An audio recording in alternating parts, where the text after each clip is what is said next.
বেড়ে যাবে তখন সেই শুকনা মরিচের পানি ছিটিয়ে দিলেই নাকি সেগুলো আবার কাঁচা মরিচ হয়ে যাবে। হাসিনার এমন উদ্ভট রেসিপির আবিষ্কারের কারণে নেটিজেনরা তাকে রেসিপি আপা বলেও উপাধি দেন। রমজানে হাসিনার সেই চিরচেনার রেসিপিগুলো কি কি? ২০২০ সালের রমজান মাসে যখন বেগুনের দাম অনেক বেশি ছিল, তখন সংসদে তিনি বলেন বেগুন দিয়ে বেগুনি না খেয়ে অন্যান্য কম দামি সবজি দিয়ে বেগুনি খাওয়ার জন্য। আরও বলেন মিষ্টি কুমড়া দিয়েও অনেক সুস্বাদু বেগুনি বানানো যায় এবং তারা নাকি এভাবেই খায়। শেখ হাসিনার বহুল আলোচিত একটি রেসিপি ছিল মাংসের পরিবর্তে কাঁঠালের রেসিপি।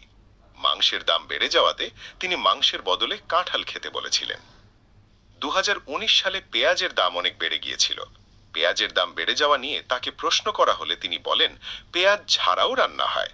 তিনি আরও বলেন যে তিনি পেঁয়াজ ছাড়াই রান্না করেন এবং তাদের বাসায় নাকি পেঁয়াজ ছাড়াই রান্না হয়। বর্ষাকালে যখন কাঁচা মরিচের দাম বেড়ে গিয়েছিল তখন তিনি বলেছিলেন কাঁচা মরিচ যখন সস্তায় পাওয়া যায় তখন সেগুলোকে শুকিয়ে রেখে দেন, বর্ষাকালে যখন কাঁচা মরিচের দাম বেড়ে যাবে তখন সেই শুকনা মরিচের পানি ছিটিয়ে দিলেই নাকি সেগুলো আবার কাঁচা মরিচ হয়ে যাবে।